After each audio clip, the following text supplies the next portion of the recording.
নমস্কার শ্রোতাগণ, আমি রিকয়ন তোমাদের আবারও স্বাগত জানাচ্ছি টেলস অফ রিকনের একটি নতুন গল্পতে। আমাদের আজকের নিবেদন শ্রী শিবরাম চক্রবর্তীর কলমে মজার গল্প সাহিত্যিক সাক্ষাৎ। তো চলো শুরু করা যাক। উঠতি বয়সে আমি একটা চলতি সাপ্তাহিকের সম্পাদক হয়েছিলাম। কাগজটা আমি ফ্রি করতাম তখন। রাজদ্রোহের দায়ে কাগজের সম্পাদকের কারাদণ্ড হয়েছিল। অফিস থেকে কাগজ আনতে গিয়ে জানলাম কাগজ আর বেরোবে না, সম্পাদকের জেল হয়েছে। পরিচালক স্বয়ং কথাটা বললেন আমায়।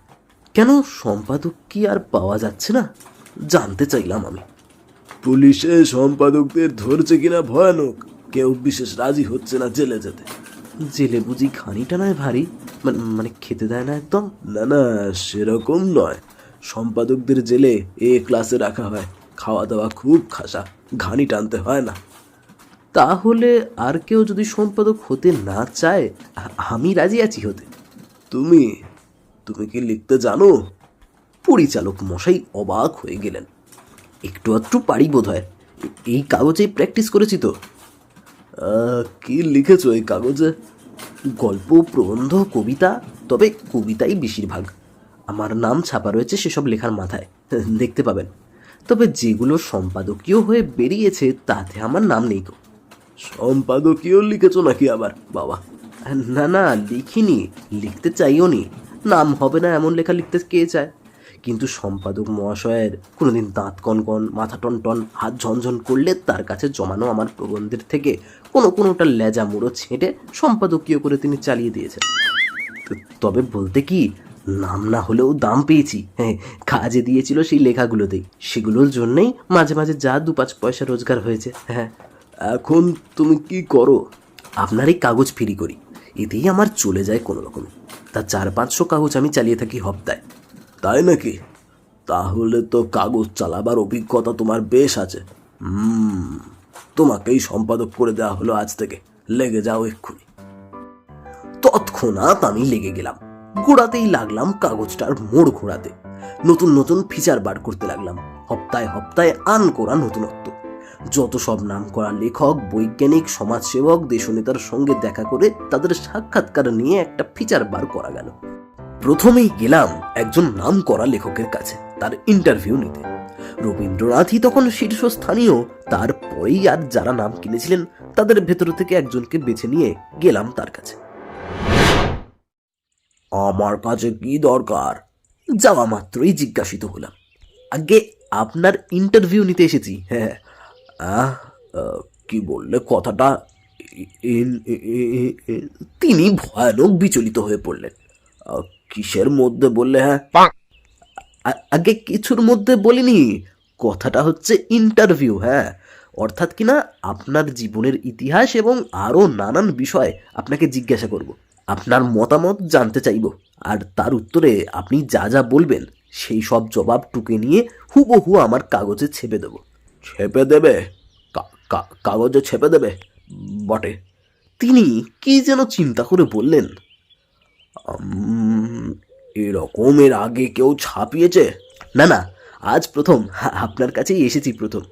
অবশ্যই রবীন্দ্রনাথই আমাদের সবার মাথা, কিন্তু তিনি তো বোলপুরে থাকেন, নাগালের বাইরে। তাই আপনার কাছেই এলাম। আপনিও কিছু কম নন মশাই, আপনি হলেন আমাদের টিকি স্থানীয়। বেশ বেশ, এসেছ, ভালোই করেছ। তাকে বেশ খুশি দেখা গেল। মাথা তো মাথা, সেই মাথার ওপরেই টিকির স্থান। তা এর জন্য কত টাকা দেবে আমায়? টাকা? ইন্টারভিউয়ের জন্য টাকা দেওয়ার প্রথা নেই তো। আমি প্রকাশ করলাম, অবশ্যই ছাপানোর জন্য আপনাকেও কোনো টাকা দিতে হবে না। তাহলে হবে না, টাকা ছাড়া আমি বাক্য ব্যয় করি নে। বেশ, দেব তাহলে কিছু আপনাকে। মানি ব্যাগে মোট 2খানা নোট ছিল। অনেক ইতস্তত করে 1খানা বিসর্জন দিতে তৈরি হলাম। ওখানাও দাও। হ্যাঁ। দ্বিতীয় নোটখানা আমাকে সতর্ক হবার সুযোগ না দিয়েই একরকম তিনি ছিনিয়েই নিলেন বলতে গেলে। বেশ, এইবার কি জানতে চাও বলো। হ্যাঁ, আর পুলিশে ধরে এমন কিছু জিজ্ঞাসা করো না জানো। পুলিশের আমার ভারী ভয়, জেলে যেতে চাই না আমি। জেলে যাওয়ার কোনো ভয় নেই আপনার। ধরলে কাগজের সম্পাদককেই ধরে পুলিশ, লেখককে ধরে না। ও, ভালো কথা। তোমাদের কাগজের সম্পাদক কে? নাম জানালাম আমার। শিবরাম চক্রবর্তী, শিবরাম চক্রবর্তী, নামটা যেন শোনা শোনা, কিন্তু কিন্তু ভদ্রলোকের সঙ্গে চাক্ষুষ পরিচয় কখনো হয়নি। ততক্ষণে পদে এসেছি। বললাম, এই যে চোখের সামনেই দেখছেন, আমি সেই হতভাগ্য নরাধন। ও তুমি, তুমি, বাহ বাহ, তা বেশ বেশ। তুমি সম্পাদক, আবার তুমি রিপোর্টারও, হ্যাঁ? আগে এমন কাগজ আমি জানি যার সম্পাদক, লেখক, কম্পোজিটর, মুদ্রাকর এবং হকার একই লোক। এক কপিও বিক্রি হয় না, কাজী পাঠক এবং গ্রাহকও সে নিজেই। বুঝলেন কিনা? বটে, এরকমও আছে নাকি? হ্যাঁ, তিনি একটু আশ্চর্য হন। একাই 100, এমন ব্যক্তির সংখ্যা যত বাড়বে ততই আমাদের দেশের উন্নতি হবে। ক্ষণিকের জন্য তিনি থামেন। দেখো, আমার এই মতামতটা ছেপো না জানো। দেশের উন্নতির কথা আছে কিনা পুলিশে মানে বুঝতেই তো পারছো। যে আগে কেটে বাদ দিয়ে দেব। এই দেখুন, আপনার সামনেই কেটে দিলাম। হ্যাঁ, এইবার আপনি অনুমতি করলে আপনার অতীত, ভবিষ্যৎ এবং বর্তমান বিষয়ে নানা জিজ্ঞাসাবাদ করতে পারি। হ্যাঁ হ্যাঁ, স্বচ্ছন্দে। কিন্তু একটা কথা, আমার মেমোরিটা তত ভালো নয়, আগেই বলে রাখি। আমার বিস্মৃতি শক্তি অসাধারণ। অনেক সময় আমার নিজেরই কেমন গোলমাল ঠেকে অনেক বিষয়। তাতে কি অসুবিধা হবে কিছু? কিসের অসুবিধে? আমি ওকে উৎসাহ দিই। আপনার কাজ হচ্ছে বলা, আর আমার কাজ হচ্ছে টুকে নিয়ে গিয়ে ছেপে দেওয়া, আর পাঠকের কাজ হচ্ছে পয়সা দিয়ে কিনে পড়া। এর মধ্যে অসুবিধাটা কার এবং কোনখানে? হ্যাঁ, তো এখন আমার প্রথম জিজ্ঞাস্য হচ্ছে, আপনার বয়স কত? বয়স কত আর, এই 22। হ্যাঁ, আসছে অঘ্রাণে 22-এ পড়বো। অঘ্রাণেই আমার জন্ম কিনা, কিংবা আষাঢ়েও হতে পারে, মনে নেই কঠিন। 22? আমি চমকে উঠি। আমার ধারণা ছিল 44-45 এরকম কিছু হবে। দেখে শুনে সেই রকমই মালুম করেছিলাম। তার মানে তুমি কি বলতে চাও আমি 22 বছর ধরে এই 22 বছরে রয়ে গেছি, যাকে বলে ভদ্রলোকের এক কথা? তিনি ঈষৎ ক্ষুণ্ণ হন। না না, তা বলবো কেন। আচ্ছা, আপনার জন্মস্থান কোথায়? জন্মস্থান, জন্মস্থান, হ্যাঁ, মুসুরিতেই বোধ হচ্ছে। এই হাওড়ার পুল পেরিয়ে কদমতলার ট্রামে উঠে যেতে হয়। হ্যাঁ হ্যাঁ, হয়েছে হয়েছে, মনে পড়েছে। জায়গাটার নাম ঘুষুরি। ঘুষুরি। মুসুরি তো বিখ্যাত জায়গা, চেঞ্জে যায় মানুষ। তবে তবে ঘুষুরিরও বিখ্যাত হওয়ার আশঙ্কা রইল। আপনি জন্মেছেন যখন, তা আপনি লেখা শুরু করেছেন কতদিন? বছর 8 তা বছর 8 হবে, মানে 8 বছর বয়স থেকে, বুঝলে কি না? প্রথমে কলমের পিছন দিয়েই লিখতে শুরু করি, ইয়া মোটা মোটা অক্ষরে সেই দেয়ালের গায়ে। এই সমস্তই প্রতিভার লক্ষণ। প্রথম জীবনে দেওয়াল থেকে শুরু, শেষ জীবনে দেয়ালায় গিয়ে খতম। আচ্ছা, জীবনে যত লোকের সংস্পর্শে আপনি এসেছেন, তার মধ্যে কাকে সবচেয়ে উল্লেখযোগ্য বলে আপনার মনে হয়েছে? কেন, বঙ্কিম চাটুর্যে। তিনি একটুখানি ভাবনায় পড়লেন, বললেন, হ্যাঁ, বঙ্কিম বাবুই। গল্প লেখক হিসেবেই বলছো তো? তাহলে প্রায় ঠিকই বলা হয়েছে। একটুখানি থেমে বললেন আবার, নিজেকে বাদ দিয়েই বলছি, কিন্তু নিজের সংস্পর্শেই আমি সবচেয়ে বেশি এসেছি কিনা জীবনে। হ্যাঁ, সকলেই আসে, তাতে কিছু আসে যায় না। কিন্তু একটা প্রশ্ন, মানে বঙ্কিম বাবুর সঙ্গে যদি আপনার সাক্ষাৎ হয়ে থাকে, তিনি তো মারা গেছেন বহুকাল, তাহলে 22 বছর কি করে আপনার বয়স হয়? সেই তো আশ্চর্য, কি করে হলো জানি না। আমারও এটা অদ্ভুত বলেই বোধ হচ্ছে তুমি বলবার পর। তাহলে বঙ্কিম বাবুকে আপনি কখনো সচক্ষে দেখেননি? হ্যাঁ, যদি 22 বছর আপনার বয়স হয়, তাহলে আমি বলতে চাই তার সম্বন্ধে খুনাক করে কিছু শুনেছেন হয়তো। আমার সম্বন্ধে আমার চেয়ে তুমি যদি বেশি জানো, তবে আর আমাকে জিজ্ঞাসা করা কেন? চটেই গেলেন তিনি এবার। যাগ্গে যেতে দিন, কথাটা আমি উড়িয়ে দিই। কি উপলক্ষে, কোথায় বঙ্কিম বাবুর সঙ্গে আপনার দেখা হয়েছিল? তার সব যাত্রার সময়। হ্যাঁ, সেই প্রথম সেই শেষ। তার খাটের যেদিকে তার মাথা, সেই ধারটা ছিল আমার কাঁধে। সব যাত্রীদের মধ্যে আমিও ছিলাম একজন। বঙ্কিম বাবু কি জয়, বঙ্কিম বাবু কি জয়, খুব জোরে জোরে চেঁচাচ্ছিলাম আমরা। তিনি হঠাৎ ঘাড় তুলে আমার কানের কাছে ফিসফিস করে বললেন, আহা, কানের গোড়ায় এত গোলমাল করো না হে, মাথা ধরে যাচ্ছে আমার। হ্যাঁ, বলেন কি? এই কথা তিনি বললেন? শুনে তো আমার পিলে অবধি চমকে ওঠে। মরায় কখনো কথা বলে? বলে, সময় সময় বলে, কিন্তু বলে ওই ফিস করেই। আমার একটা উপন্যাসেও এক জায়গায় ওই রকম বলেছে। ছাপার অক্ষরে লেখা আছে, পড়ে দেখো। ছাপার অক্ষরে দেখলে তখন তোমার বিশ্বাস হবে বোধহয়। কিন্তু চেঁচালে মরা মানুষের মাথা ধরে যাবে, এই বা কেমন কথা? আরে বাবা, বঙ্কিম বাবু কি সাধারণ লোক ছিলেন? তুমি কি বলতে চাও? তার প্রতিভা কি তুমি স্বীকার করো না? ওইখানেই তো তার অসাধারণত্ব। তাহলে তিনি মরেননি কখনো? সজোরে বললাম, এ হতেই পারে না। তাও হতে পারে। কেউ কেউ বলছিল বটে মরেননি, আবার কেউ কেউ বলছিল মরেছেন।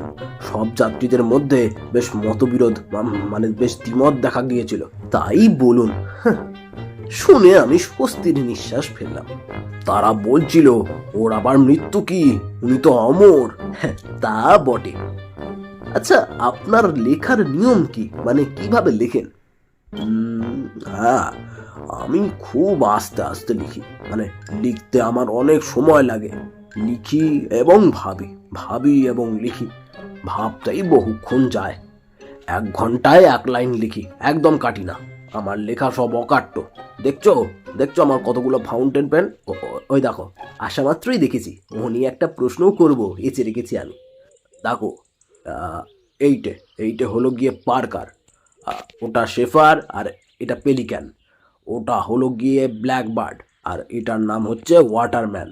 আর এই দুটো হলো কনকলিন আর এফএন গুপ্ত। শেষেরটা এদেশি, কিন্তু প্রত্যেকটাই বেশ দামি। এতগুলো কলম কি কাজে লাগে? কেন? লিখতে, লেখার সময় প্রত্যেকটারই দরকার।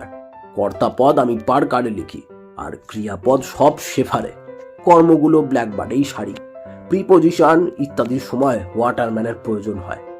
আর কারো কাছ থেকে টাকার কোনো চেক পেলে তার পিছনে সই করবার কালে এই প্যালিক্যানটা কাজে লাগাই।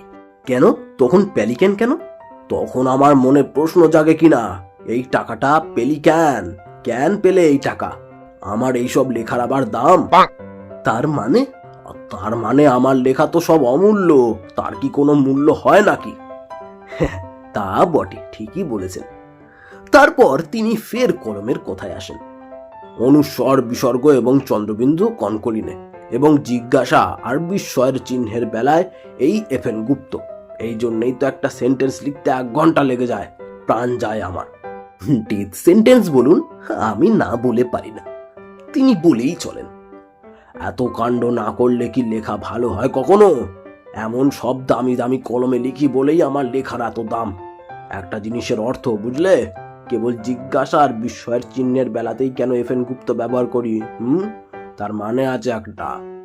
অর্থাৎ এদেশেও ফাউন্টেন পেন হয়, এইটাই বিস্ময়ের বিষয়।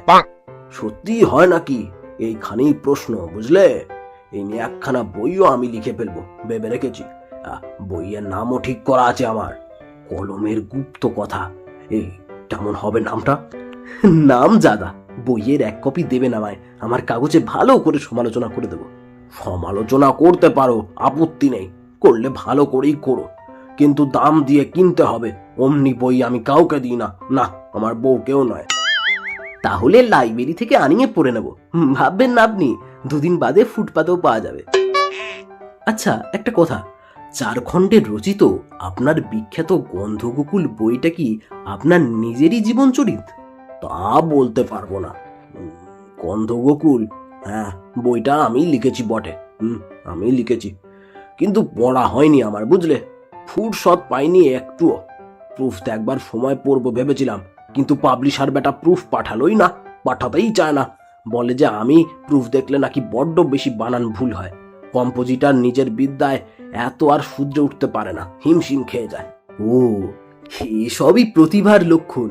যারা বানাতে জানে তারাই বানান জানে না। তা আপনার ছেলেবেলার কথা কিছু মনে পড়ে? মানে আপনার কি ভাইটাই ছিল? আর ভাই? হ্যাঁ, ছিল বটে, একটাই ছিল। তুমি মনে করিয়ে দিলে হে। ওই যে আমাকে পথ দেখিয়ে আপনার কাছে নিয়ে এলো, সেই তো নাকি? সে তো বেয়ারা। বেয়ারাকে তুমি আমার ভাই বলছো? তুমি তো ভারী বেয়ারা লোক হে। না না, সে কথা কি বলেছি? আমি সামলাবার চেষ্টা করি, সে কথা বলবো কেন? ছিল একটা ভাই, তার নাম ভূতু। যদ্দূর মনে পড়ে ভূতুই তার নাম ছিল বোধ হচ্ছে। আহা, বেচারি ভূতু। বেচারি কেন? সে কি সে কি মারা গেছে? মারা গেছে? তাই হবে, সঠিক আমি কিছু বলতে পারবো না, সে এক রহস্যময় ব্যাপার। রহস্যময়? ভারী দুঃখের তো, নিরুদ্দেশ হয়ে গেছে বুঝি? হ্যাঁ, প্রায় নিরুদ্দেশী বটে। আমরা তাকে পুঁতে ফেলেছি। পুঁতে ফেলেছেন? কিরকম? চমকে যেতে হলো। মানে মানে মারা গেছে কিনা না জেনেই পুঁতে ফেলেছেন? তাজ্জব তো। মারা গেছে বই কি, যথেষ্টই মারা গেছে।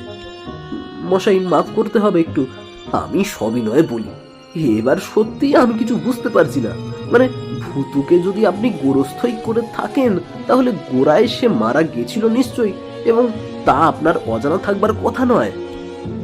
না না, ভূতুই যে মারা গেছে তা নিশ্চয় করে বলতে পারি না। তিনি ঘোরতর প্রতিবাদ করেন। তবে আমাদের ধারণা যে সেই মরেছে। ধারণা? তবে কি সে আবার বেঁচে উঠেছিল? আমি বাজি ধরতে পারি। তিনি জানান। কবরে যাওয়ার পর কি আবার বেঁচে ওঠা সম্ভব?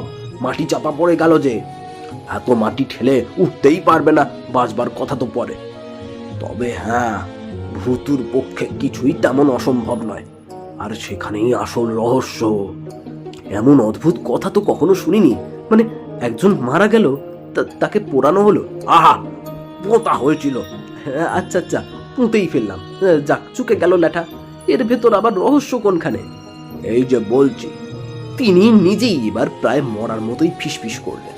ব্যাপারটা এইরকম, বুঝলে কিনা। আমরা ছিলাম যমজ, স্বর্গীয় ভূতু আর আমি। আমাদের মাত্র 2 মাস করে বয়স তখন।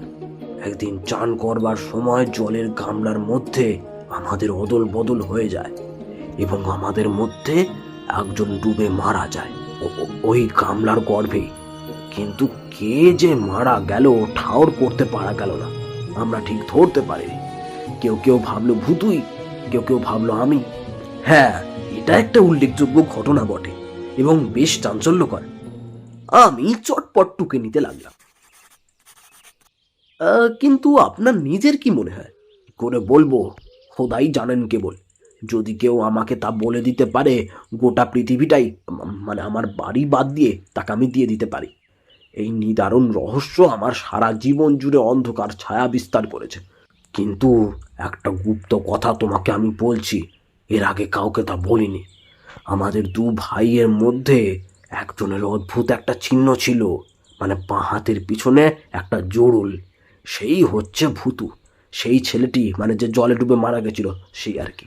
আমি তো এর মধ্যে কোনো রহস্য দেখছি না। দেখছো না? তবে এই দেখো। বলে তিনি বাঁ হাতের পেছনের জোড়ুলটা দেখালেন। সামনে ভূতু কিংবা ভূত দেখার মতোই আমি চমকে উঠলাম। ভেবে দেখতে গেলে আশ্চর্য নয় কি? লোকগুলো কি এতই উজবুক ছিল যে ভুল করে কাকে পুঁতে ফেললো? অদ্ভুত। যাক, এ কথা আর কাউকে বলো না জানো। হ্যাঁ, ঘুণাক্ষরেও নয়, কাগজেও প্রকাশ করো না। সামনেই 25 বছর বয়সে আমার তাম্র জয়ন্তী আসছে কিনা, তারা যদি টের পায় যে আমি আর বেঁচে নেই, কচি বয়সেই মারা পড়েছি, তাহলে কি আর। না না, তা কি প্রকাশ করি? আপনি যখন এত করে বলছেন, এটা বাদ দিয়েও ছাপাবার খোরাক যথেষ্টই পেয়েছি। হ্যাঁ, 20 টাকা নিতান্ত জলে যায়নি। কিন্তু একটা আমার খটকা লেগেছে খুব। আপনারা তো হিন্দু, তাহলে না পুড়িয়ে পুঁততে গেল কেন আপনাকে? আহা, তাও জানো না? সম্পাদক কি করছো? অতি শৈশবে মারা গেলে পুঁতে ফেলাই বিধি, যে যেমন সাপের কামড়ে মরলে জলে ভাসিয়ে দেওয়া নিয়ম। ব্যাপারটা তিনি জলের মতোই পরিষ্কার করে দিলেন। হ্যাঁ, এইবার বুঝলাম। এবার বঙ্কিমবাবুর সম্বন্ধে আরেকটি প্রশ্ন করব কেবল। আমি নিজেও বঙ্কিমবাবুর একজন ভক্ত কিনা প্রায় সব বই পড়েছি তার সব যাত্রার ব্যাপারটা আমার ভারী চমৎকার লেগেছে। এর মধ্যে একটা বঙ্কিম দৃষ্টির পরিচয় পাওয়া যায়। আচ্ছা, বঙ্কিমবাবুকে আপনি বিশেষ উল্লেখযোগ্য ব্যক্তি বলে মনে করেন কেন? এমন কি বৈশিষ্ট্য আপনি দেখেছেন তার? বুঝলে, এমন বিশেষ কিছু নয়। 100 জনের মধ্যে একজনও সেটা লক্ষ্য করেছে কিনা সন্দেহ।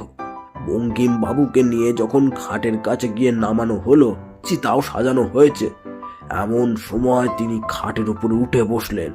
বললেন, আমি ঠিক মরিনি, আমি মরলে কত লোক জোটে, কত বড় প্রসেশন হয়, খবরের কাগজের স্পেশাল এডিশন বেরোয় কিনা, সভা টভা করে কিনা কেউ, এই সব দেখবার জন্যই আমি মরেছিলাম, বুঝলে? এই কথা বলে বঙ্কিম বাবু, মানে এর মধ্যেও তুমি তার বঙ্কিম দৃষ্টির পরিচয় পাবে। একটা হকারের কাছ থেকে অমৃত বাজারের স্পেশাল এডিশন একখানা 1 পয়সায় কিনে একটা ছ্যাকড়া গাড়ি ডেকে তাতে গট গট করে চাপলেন। আমার সম্বন্ধে কাগজে কি লেখেছে দেখতে হবে, এই কথা বলে তিনি চলে গেলেন। এটা কি খুব উল্লেখযোগ্য নয়? অসাধারণত্বের পরিচায়ক নয় কি এটা? হ্যাঁ, একদম। আমি সর্বান্তকরণের সায় দিয়ে বিদায় নিলাম। আজ আসি তাহলে। রাস্তায় নেমেছি কি নামিনি তিনি হন্তদন্ত হয়ে ছুটে আসেন। ওহে ওহে ও ও আরে ভুলে যাচ্ছ যে বড়, এই যে হ্যাঁ, বলুন। আমার ফটো ফটো নেবে না? এই নাও, এটাও তোমার ওই ইন্টারের মাথায় ছেপে দিও। আমার বাড়ির সঙ্গে আমার ফটো না থাকলে কি মানায়? সম্পাদক হয়েছ ঘটে, বুদ্ধি নেই কো মোটে। আচ্ছা, তো কেমন লাগলো আমাদের আজকের গল্প? ভালো লাগলে একটা লাইক করে দিও এবং কমেন্ট করে জানিও কেমন লাগলো। এবং ভীষণ ভালো লাগলে বাংলা সাহিত্যের বিভিন্ন গল্প শোনার জন্য এখনই সাবস্ক্রাইব করে নাও টেলস অফ রিকল। আর আজ 2024 সালের শেষ দিন। এই বছরে তোমরা অনেকে আমাদের এই পরিবারের সদস্য হয়েছো, তোমাদের সকলকে জানাই অসংখ্য ধন্যবাদ। আর আশা করব তোমরা এভাবেই আগামী দিনেও আমার পাশে থাকবে। আর হ্যাঁ, নতুন বছরের আগাম শুভেচ্ছা রইল তোমাদের সকলকে। আশা করি তোমাদের নতুন বছর খুব খুব খুব ভালো কাটুক। তো বন্ধু, দেখা হচ্ছে নতুন কোনো গল্পে নতুন এক বছরে। আজ এখানেই ইতি।